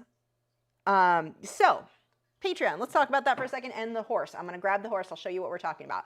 So if you are not already, for as little as $6 a month, you can sign up to get access to over 400 of my longer lessons. So these, what you see on the live streams, these are my shorter, like 1 hour projects. But my longer lessons are really, really detailed. And actually, these are... Here's one in acrylics that I'm currently working on. It's not complete yet, but these are ones where I spend weeks on, so you get tons of detail. This is the underpainting for what will be an oil. I'm trying to get this to where you can see oil over acrylic. The lighting is not great, but you get the idea. Let's see if I can go a little closer. You can see some detail there. But this one is going to be an oil over acrylic. So this is the specific one that Teresa is asking about. So these clouds, if you do not have an airbrush, you could paint them in acrylics and dry brush them. So you get a very similar look. And then when you go over with oils, that is going to give you a very, very soft look. You can just kind of map it out or block it out that way. Or you could do wet into wet with acrylics and also get a very similar look. I've got lots of videos showing how to do that exactly, where you're using the fine mist sprayer and a mop brush to just get everything nice and soft. So that would be option number 2. Option number 3 is don't even do it in acrylics. And then when you get into the oil stage, this type of blending for that and the grass, so that out of focus look is so easy to do in oils. So you could just wait and do that part in oils by itself. So you've got a few options on there on how you want to do that. But the nice thing is, because you're doing oil over acrylic, let me put this down, because you would be doing oil over acrylic, your acrylic doesn't have to be perfect. You're using the acrylic to just speed things along because you're not fighting the dry time, and map out where everything is going to be. So when you go on top with oils, you don't really have to spend as much time on oils. Everything, you know where it is. So if your brush strokes are too rough, it doesn't matter. It's going to get softened out with oils anyway. So it's not like it has to be perfect. I would not stress about them looking just like that in the acrylic part, because you're going to fix that in oils anyway. But back to Patreon, it's $6 a month. You get access to over 400 of the longer lessons where we're focusing on more detail. Some of them are more beginner, like basic, easier, faster projects. And then some are really long, bigger projects like that one where we're covering, like getting super realistic. But $6 a month, you get instant access to all of those. Plus you get access to our Discord where you can chat with other artists, share photos of what you're working on, get advice from other artists if you're looking for tips on what you're doing. We have a sketchbook challenge for artists where every day we've got a different prompt. So if you want to draw that, you've probably seen, like, what is it? October, Inktober or Sketchtober, I don't know what people do. Those things. I've got basically a new one of those for you every month. So just quick sketches. You can put more time into it if you want, but you could share with all the other artists who are participating in that over on Discord too. So those are fun. Okay. Erin Hall said, I think it says something else on her name. Said, in Derwent Lightfast colors, would you recommend I buy first to go, which I don't read, I can't read. Which Derwent Lightfast colors would you recommend I buy first to go with my polychromos? Without a doubt, purple and nightshade. Those two are like must-haves. White, purple, nightshade, and white. Those are like my must-have. Anything else is just personal choice, but like I say, that's not even personal choice. It's just a fact. Purple. Purple is always the color you want. White, I love the white. Very, very opaque. And nightshade is an amazing color. So those are like my must-haves. Regine said, I've never used Pan Pastel. Okay, we talked. pastels, are they dry like powdery? I think I answered that one. Did I answer that one? I don't know. Let's answer it again. No, they are not dry. They are not powdery. I may be thinking of a different live stream. They're not powdery. They're almost oily, but not really. Oily is not the right word, but they're like more oily feeling than the dry, chalky feel you get with normal pastels. I can't do pastels because that dry feeling gives me the worst heebie-jeebies, like skin crawling freaks me out. I thought that I could get myself over it, like, oh, I just need to get used to it. Because I used to work in it when I was younger, no problem. Apparently, I got a bit more neurotic as I aged with stuff like that, and I, like, even thinking about it, my skin starts to crawl, like just, oh, no, I can't do pastels. Pan pastels aren't like that at all. They have a much more oily feel, and like even when they get on my skin, it doesn't freak me, like I don't really feel it. It doesn't feel like anything. So totally different. And they stick so well to the paper compared to pastel pencils, which are more chalky and dry and kind of flake off. Boo Peep said, I would never get the nerve to reach under that girl for an egg. She gets to keep them all. This is a very sunny piece and great tutorial. Thank you. Rajeen said, what kind of surface can they be used on? Do they need tooth? So when I first started using pan pastels, I was using paper that had more tooth to it, and then quickly realized they don't. I love them on Inktense on the smooth side. They stick so well, and that paper just has the right amount of tooth for the pastel to stick and pencils to stick, but still get sharp, fine, crisp detail. So I'm like, that's just my favorite combination, but people use them on everything. Like there's tons of Pastel mat is one that people will use. They stick to a lot of things. Now, I would not go with something super like a hot press watercolor paper. They stick, but not as well. I prefer that little bit more grippiness that the Inktense has. Teresa said, on your Patreon horse, I haven't seen the video yet, but is that stretch canvas or watercolor board? Stretch canvas. How do you decide which surface to use? So watercolor boards I like, but I don't like them bigger than about an 8 by 10, 11, maybe 11 by 14. I've used up to, they used to, and I don't know if they still make it, but they used to make them, was it 16 by 20? 18 by 24? I don't know. The bigger you get, the more a canvas board, no matter what brand, no matter how good they are, the bigger you get, the more prone to warping they're going to be. Now, Frederick's warps less than any other brand. 8 by 10s, never had a problem. 11 by 14s, really not a problem either. And really, even if they warp, as long as you've put them in a frame, that's going to put them back into shape, and it's not that big of a deal. But the bigger they are, the more of an issue that can be. And when I sell them, my problem that I ran into is when I sell them, let's say I have a big 18 by 24 inch. If that starts to warp, I have to frame it in order to sell it so that it's not warped when the customer gets it. So it's kind of one of those like, I don't think I'm going to keep using the bigger sized ones. Again, if you're going to frame it, it doesn't really matter, but that is part of it, like my decision thing. The other thing is with stretch canvases, do I have one sitting here? I don't have to frame them. I can just hang them as they are. Like they're thick. They're already, you just hang them, stick it on a nail, done. And I'm cheap. No, I'm not cheap. I'm broke. I'm both of the things. So I should probably stop buying nail wraps. Maybe then I would have more money for frames. But yeah, you can go either way. Most people are going to perceive a stretched canvas as being higher value than a canvas board. Once it's framed, it all looks the same. But canvas boards are going to be easier to damage. Like let's say a canvas board gets wet and it starts to, you can't really fix that. I can't take it off the board and re-stretch it. Whereas a canvas, if the stretcher bars went bad, if it started to get messed up, if something got overly wet and like the wood started to rot or something, I can remove it from that and re-stretch it over fresh stretcher bars. So I guess that perceived value, I can see where like that's kind of a big deal. If it's easier to protect a canvas than a canvas board in that. So just a few pros and cons. Let's see.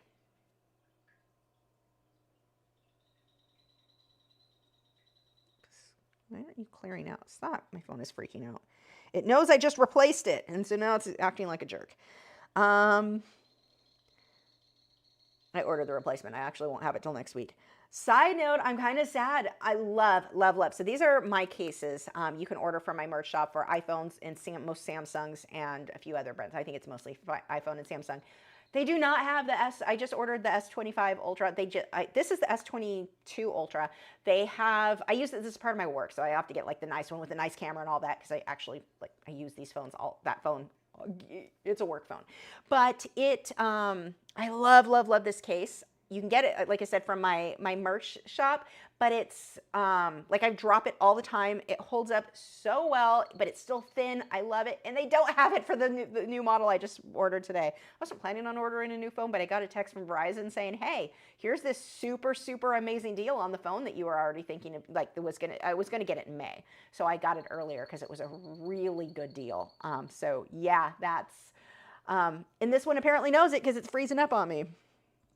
Okay. Regent said, I'm a new member to Lisa's Patreon and I'm blown away by the amount of content in different mediums. Who else has that? No one. So if you're sitting on the fence about joining, don't hesitate. I love it. I'm screenshotting this right now because I'm probably going to take that and quote it and put it on my website as a review. I need to do some like things people say, reviews. That is awesome. Thank you. We have from 1SGWW said, hi, sorry I'm late. Hi to the boys. Did you guys hear that? You want a super chat? That's a big super chat too. Thank you so much. That was a big one. We're getting big. Let me pick out some big ones for you guys. Those are big treats. So tasty. It's big enough they have to take them back to their bed to chew on. Thank you so much. And we have from 1SGWW said, you use Spectrafix on your charcoal pieces. I do. I did a 16 by 20 and it washed out the entire piece. Then you put it on too heavy. So what I would do in that case is rework it. And this is, well, I know I used to have to do this for I used to work in pastel pencils and charcoal, both mediums, all the time, like a lot. And most of the sprays would completely darken it. I don't have that happen with the Spectrafix, as long as you don't put it on too heavy. You have to put it on really, really lightly. It is better to do multiple light coats than a big heavy coat. What you see me do on these videos, I go way too heavy because I know how to fix it and I'm not worried about it. Like it just, I'm lazy and I know how to fix it if it goes too dark. So no big deal on my end. But for you, what you're going to do is rework that piece because you can go back over it. It's not like a final top layer that you can't rework. So go back over it, make it brighter. And next time on your future layers, like so much lighter. I would practice on a scratch piece of paper. The type of paper you're using, the type of pencils that you're using, and like scribble on it and just get the hang of how much you need to put to have it not get darker. That would actually make for a really good video. Oh, my back. Ow.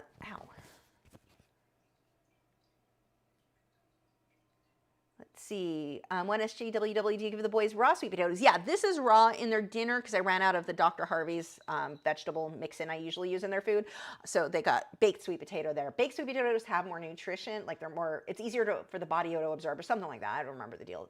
But look it up. Don't trust me because if you quoted what I just said, you're going to sound like an idiot. So don't ever quote what I say unless it's to do with art. But yeah, so in their food where they're getting a lot of sweet potato, that I bake. But this is just easier to grab. It's not messy. Baked sweet potatoes are like paste and it makes a mess. So I made the mistake of giving Dragon, my bearded dragon, oh, he did go to bed. I think, yeah, you're in bed. I gave him baked sweet potato, which he loved, but it stuck. It was on his face until he shed. Like I couldn't get it all the way off. It just turns into a paste. So he only gets raw too now. But yeah, they get for like just treats, they get the raw sweet potato.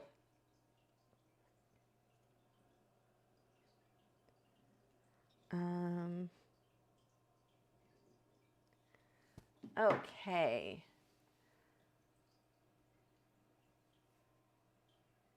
There was something, I had the genius idea. I need to start writing down topics that we can chat about for when we don't have enough questions. Let's see. We've got from Regine. I am saying your name wrong. I apologize. I'm sure I'm butchering it.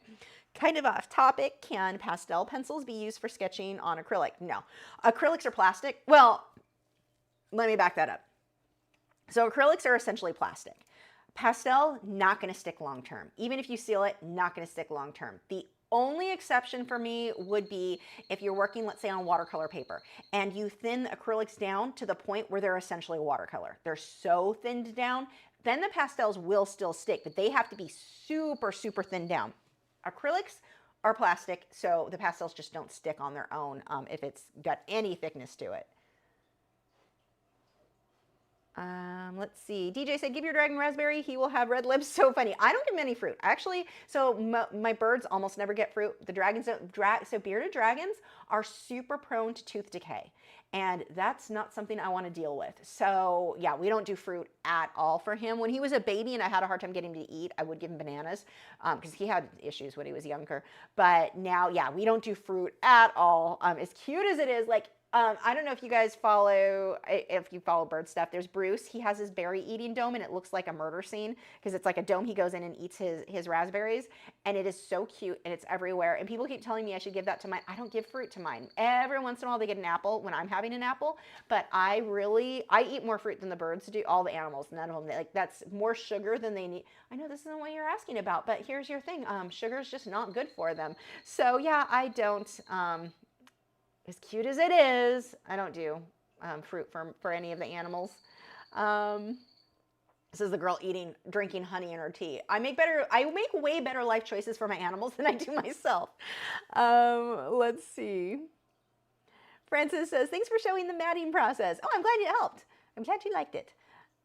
Regine said, just using them when working on a painting.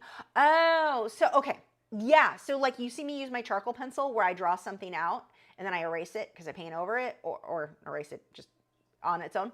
That would be fine. It might smudge a little bit and tint the color slightly, but not enough that I would worry about. Yeah, that should work, but it's not going to stick. So it depends on the acrylics you're using. If it's a matte finish, then it should stick okay. If it is a glossy finish like Liquitex Heavy Body, Liquitex Soft Body, that crap, generic crap, Hobby Lobby's Master Touch. God, I hate their paint. I hate all that generic stuff except for the paintbrushes. That the pencils just aren't going to stick to, so you're not really going to see anything. DJ said, mine got raspberry about every month or so. See, you're safe. If it's once a month, it's no big deal that you're safe on. It's when they get it every day that's a problem.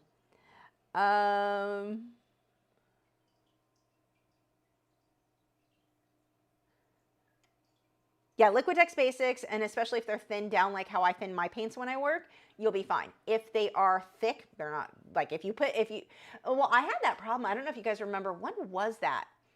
I did a painting and I struggled through that thing. It was on a live stream because I had it, and I think it was flowers.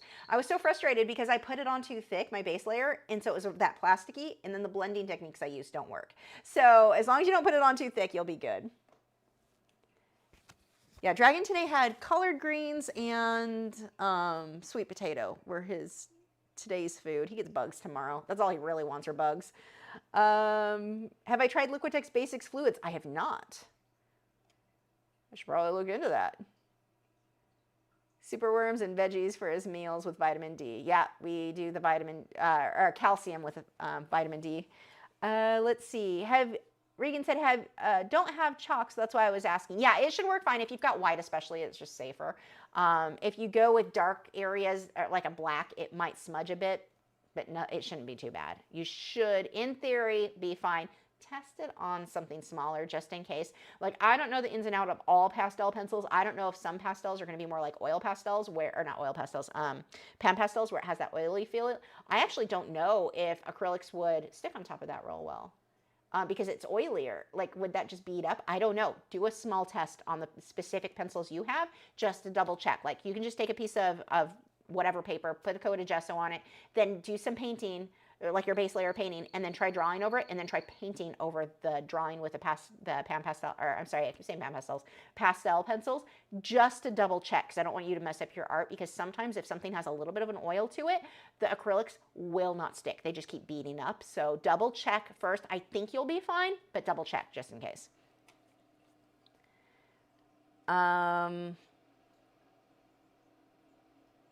Or would watercolor pencils be okay? If they stick, again, you should be fine. I always recommend testing because sometimes the chemical composition of something might not play nice with the next. Should, in theory, be totally fine, but just check a small spot first. DJ said I meant calcium sprinkled on his food. Yep, yeah, we do that. Oh, why did YouTube just die? Where did we go? YouTube just left. I have no idea if we're still going. Oh, I'm refreshing and this might be bad. I think we're still here. Are we still here? Connecting to software. There we are. We are back. That was weird. The screen just blinked out of nowhere. I think it decided I was not talking about anything important enough for it. Okay, here we go. Let's see. What else can we talk about? What art-related things? I'm trying to think. What's going on here that would be worthy of talking about? Those frogs are loud. Looking around the studio. I get to start in oils. I'm excited about that. Questions, bring me questions. I can't think off the top of my head right now. Here, actually, let's do this. I am loving, let's go with, am I logged in on this computer? Oh, I'm not. Hold on.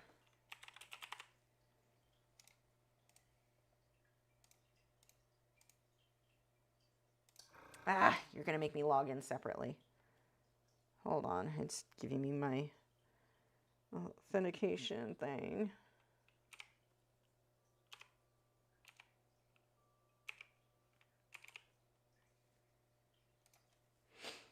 Okay, let's ask.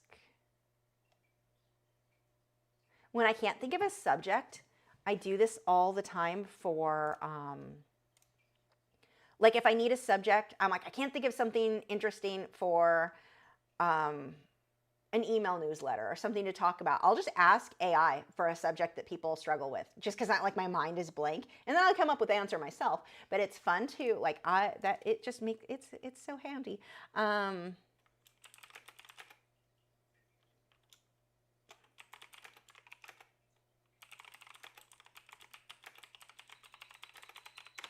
Like list 20 things artists struggle with. And so it gives me this list, and all I have to do now is pick one of those and then give you my opinion on one of these items. So let's talk about self-doubt is the first one in art. So this will be fun. This gives us something to chat about. Let's close this down. I've got too many windows open right now. So self-doubt as an artist is something that is never going to go away. And it's not like, so it doesn't matter if you're amazing, if you're not super amazing, it never goes away. And that is a good thing. When it goes away, you stop progressing. When you are so confident in yourself that you think you can't improve, that you're better than ever, like you're not going to get any better. But having that self-doubt as an artist, it's not a bad thing. It's actually a good thing, because you're hopefully, if you use it right, you can progress faster. But you've got to, like, one of the biggest things they always tell artists, never compare yourself with another artist. I say that's BS. Yes, that's how you're going to get better. Look at that artist that you think is better than you, but don't just look at it and go, oh, they're so much better, I'm going to give up, I'm not any good. Not like that. Like, there's a way to do this right. You look at that artist that you're comparing yourself with. What is different about their work from your work? What can you improve on yours to make it more like the things, the aspects about theirs that you like better? And so you want to ask yourself, what is it that I like better about theirs? You can't just simply look at it and go, well, it's better. Why is it better? Is the drawing more accurate? Is it their lighting, their contrast? Like, what specifically is it? Because these are when you start asking yourself those questions, this is where you start it gives you something to focus on, something that you can improve on your art. One of the problems that a lot of artists have is they look at something that they're working on. Let's say they're layering whatever painting they're working on, their flowers, whatever. And they do a layer and they're like, well, it's not very good. Keep layering. Layer until it looks good. Keep layering, keep layering, keep layering. But it gets to the point where you're layering for the sake of layering instead of having a goal. When you layer, every brushstroke, you should have an intention. What are you trying to do? Are you trying to increase your shadows? Are you trying to sharpen your edges? Are you trying to soften your edges? What exactly are you doing with those layers? If you don't have an answer to that, then you probably shouldn't be doing the layers just yet.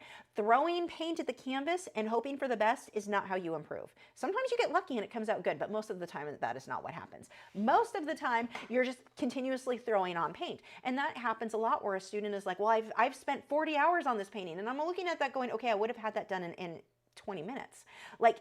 Because they keep layering without a goal, without like a vision of what it is they're trying to change. When you make that brushstroke, what are you changing? What are you improving? What what's the point? You have to know what the point is before you start throwing paint on there. Otherwise, you're just throwing paint on a canvas, and that's probably usually not going to end out quite how you imagine. That doesn't mean you can't end up with something cool that way. You certainly can. But be intentional about each of those brush strokes. So we go back to the idea of don't compare yourself to another artist. If you don't compare yourself, you don't improve. Look at what they're doing, look at what you love about theirs, and figure out, well, how can I make mine more like, if I want mine to look more like that, what do I need to change? What do I need to do differently? And just never do the, well, it's better than mine. You have to go way deeper than that. I actually had a comment, I screenshotted it because it was so stupid, on this art group that I'm in on Facebook for the sole purpose of apparently reading stupid crap. This guy, so somebody was complaining they were going to leave the group because they weren't very good. And so I'm going to leave. Okay, attention whore. Oh, was I supposed to say that on YouTube? Is that bad? Is that cussing? I don't think it's cussing. But like, you could just leave the group. You don't need everyone to tell you, oh no, you need to stay, you're so good, you should. I mean, we know why you posted that, but okay. So this guy responds, talking about, most people were going on and on about being nice and whatever. This person says, I love every single piece of art on this page. Remember, nobody is better than anyone, especially in art. Everyone's style is different. Being bad isn't a style. It drives me crazy. Being bad is not your style. That is not a style. Being bad means you haven't learned to be good yet. Art, yeah. Oh, there's a lot of people. There are people better than me. There are people I'm better than. And that is always going to be the case. It's going to be the case for you. It's going to be the case for everybody. Someone's better than you. You're better than someone else. That's just how it is. Now, that's not getting into, like, just because I'm better than somebody else, it doesn't mean that their work isn't of value and isn't beautiful and isn't going to make somebody so happy, or that somebody's not going to like theirs better than mine. I mean, so you have personal opinion on all of that. Or the same thing if, so there are artists who I feel are far better than me. That doesn't mean that somebody isn't going to like my painting more than theirs. So you get, you have that element of taste. But this idea that no one is better, they're completely dismissing the fact technical skill is a part of art, especially when you get into realism, which is the majority of what's in that art group are attempts at realism.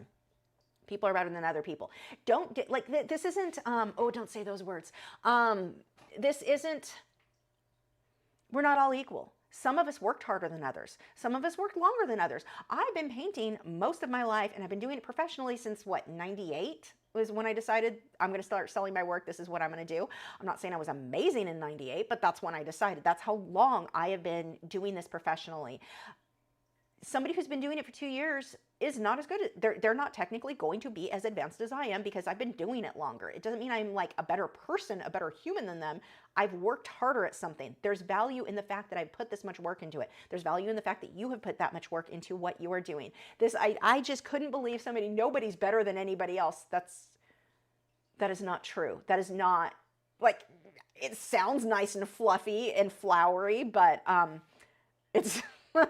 oh, don't say the words you want to call what that mindset is. Yeah, it's just crazy, the attitude about that. But that's this guy, his work, if I look it up, I would almost promise you he's terrible. And he's justifying not working hard to improve his skills. You can get better. You can always get better. There is always room to improve. There are always going to be people better than you. You're going to be people you're better than.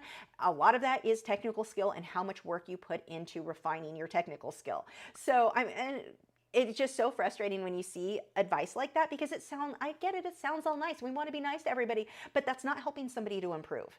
Telling them that they're just as good as this person over here who's worked way harder is ridiculous. And they're not. You don't improve that way. That doesn't mean, I'm not saying be mean to people and tell them, oh, that sucks. You need to change this. You need to change that if they didn't ask. But there is a difference between somebody who's been working a very long time on something. And I think that's where a lot of people fall into feeling that self-doubt. So we're coming back to that original comment about self-doubt. We have a tendency to feel that, not remembering that person's been doing this since, like, well, in my case, since 98, a very long time. Since before the internet, I've been doing that. I mean, okay, the internet was a thing in 98, but I've been doing it way before that too. Some people have been doing it longer, and I think that that's something that you should aspire to do and that you can improve without this attitude, like his thing. And that's one of the things that's always gotten me, the attitude of, this is just my style. I cannot tell you how many students have come to my classroom and said, this is my style. That I would ask them, like, going through, what do you want to learn? What are you hoping to achieve from this? Like, trying to figure out what first lesson we need with them. And it was usually teenagers that would come in and say, they didn't want to do, they weren't really into really realistic things. They liked more abstract work, and that was just their style. And I'd always have to break down, okay, is it because you like the look of that style, or you feel that's what you're personally like capable of? And every single time it was because they were limiting themselves to, that's just my style. Being bad, and not bad, being, not unskilled isn't the right word I'm looking for. Just no practice, inexperienced, that's the word I'm looking for. Being inexperienced isn't a style. That's just where we all start. You can be any style. You can be as good as you want to be, but you have to lose these attitudes of never comparing yourself to another artist, as long as you do it right, like I said, of this is just my style. That is you're not being not responsible. I'm having a hard time thinking of words tonight.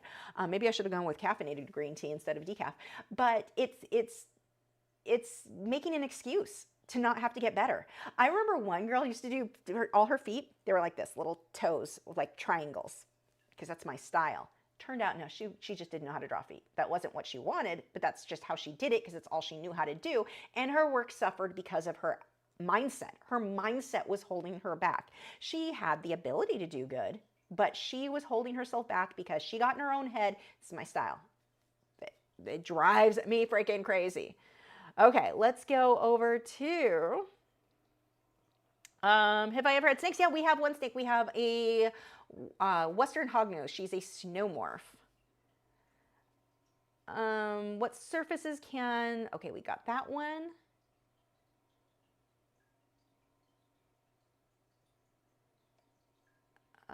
What is my next Patreon project? So, well, I've got to go over this with oils, and then I need to do something with, let's see, I've got projects. I need to do another gallery glass, like a start to finish lesson in gallery glass, because I've had a lot of requests for that. So not that I'm going to start doing a bunch of gallery glass on Patreon, but I need to do the video anyway. So that's actually maybe very, very soon. I need to do something in colored pencil. I've not done a good colored pencil, like detailed piece over on Patreon in a while. So something in that, something in graphite, something in charcoal. Those are my like upcoming mediums. That's my plan anyway. Boo Peep said, sweet potatoes are so hard to cut. What are you using to cut such a large quantity every day? I am using a big, like the big butcher's like choppy knife, the big thick one. And hoping my fingers don't get caught in it.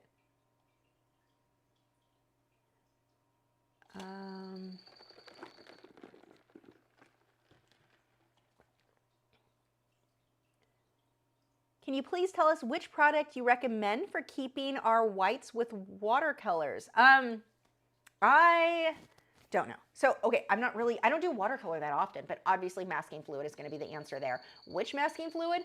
I am not a pro. I've used Grumbacher, or Winsor & Newton. I've used Grumbacher, and I've got a few others I want to test. I don't love any of them. The Winsor & Newton is kind of the one that I tend to go back to. I tried another one that I liked better. I don't even remember what it was. Like, that's how infrequently I use it, so I am not going to be the person to give you the best answer for that, unfortunately, because it's just not something I use often enough that I feel I could give you, like, this is the one to go to. I test them, and then I forget which ones I liked, obviously. I apologize.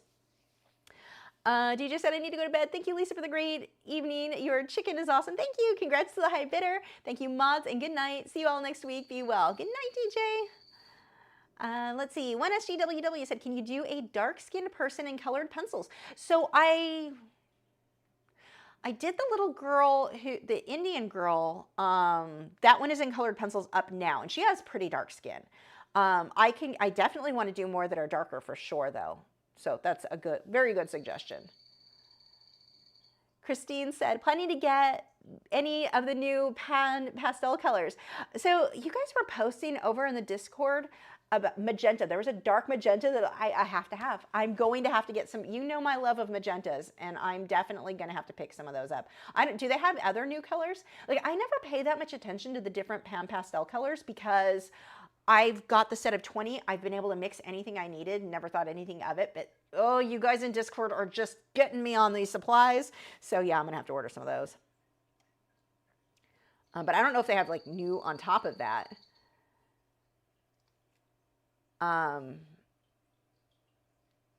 Love the teal. Of course, you can make, yeah, see, I've always mixed my teal, but oh, I'm so gonna, one of these days, I'm gonna get like a tax refund and go on a pastel. Art supply in general, live stream is probably what I'm going to do. Let's see. Oh, this. They have 53 new colors. Holy crap. How many do you think you'll want? I don't know. Oh my gosh. I still have, like, I never look at them. I have my 20. My 20 has been all I've needed. But so I'm not like one who's going to run out and get every color because I mix, like and it's easier. So the main, we were talking about this in Discord, in our Patreon Discord, which you should join if you're not a member. That set of 20, it's just easy. It's, you know, yay big. It sits in the one spot. I'm not having to constantly look for colors or find storage or any of that. And it's just easy. So that's a huge reason I have not bought more. But those magentas, oh, I have to have some. But now hearing that there's 50, I don't know. I'm gonna have to look. Maybe I'll make myself like pick 20 colors and just make a new 20 palette and limit myself to that. But like colors I use a lot, like aqua would be a great color, like a teal or aqua, because I use that so often. I'm always mixing that one. And I have to mix that with white, phthalo blue, phthalo green. So if it was just one, I use it so often it would be worth it. There are a few colors I'm gonna have to look into for sure. You guys are spending my money. The 53 includes tints and shades. There are a handful of base colors. Yeah, like I said, I never look at them. I never pay attention because it's just always, yeah, I just use what I had. I'm going to have to. Oof. My back is displeased with my yard work choices. Let's see. What other, so that actually worked out really well, asking AI. Creative block, we've got a few minutes. Oh, we don't have that long. I'm gonna keep this list and come back to it because God, these are good subjects we can talk about. Creative block, time management, financial instability, criticism, perfectionism, inspiration. Like these are the things I like using AI for. When I'm like, I can't think of anything, and it gives me these, and then I will now I can share my opinion on those things. I'm gonna save that list, and we will be talking about that next week because there are some great topics that we can definitely cover. Next week we are going to be doing, I believe it's actually, I've got it right here. What is next week? Let's find out.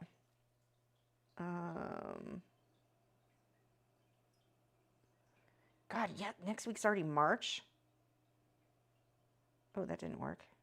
There we go. Next week is a clownfish and some coral. And that's going to be an acrylic painting. And hopefully that one I think is going to take me a while. But that is next week. Would I ever put up an Amazon wish list so we can contribute to a pan or two? Oh, that's a good idea. I may do that. I might do that. I love you for that idea. I'm going to make one and I'll share it with you guys next week. I feel bad begging. Like, I don't mind asking you guys to join Patreon because I'm giving you something, but that feels more begging. I feel rude. Anyway, thank you guys so much for joining. Thank you to our moderators, Nick, Fine Art, who does not upload often, but when he does, it's really good. Check out his channel. He's got some great videos on there with some helpful tips. Joseph, he hasn't been live streaming, but he'll be back to it soon if he's not already. Joseph Fine Art. I don't know. What do you go by? I don't know these days because I don't pay attention to names. I'm really bad. Check out his channel. He live streams all the time. Great content. Thank you so much. Don't forget to sign up if you're not already a member at Patreon. For as little as $6 a month, you get access to all of my longer tutorials. I've been uploading over there since 2014. Over 10 years worth of videos. So you get a lot of content, of long content in multiple mediums. Link is in the video description, and I will see you guys next week for an acrylic painting of a clownfish. Bye. That didn't work. I hit totally wrong buttons. There we go.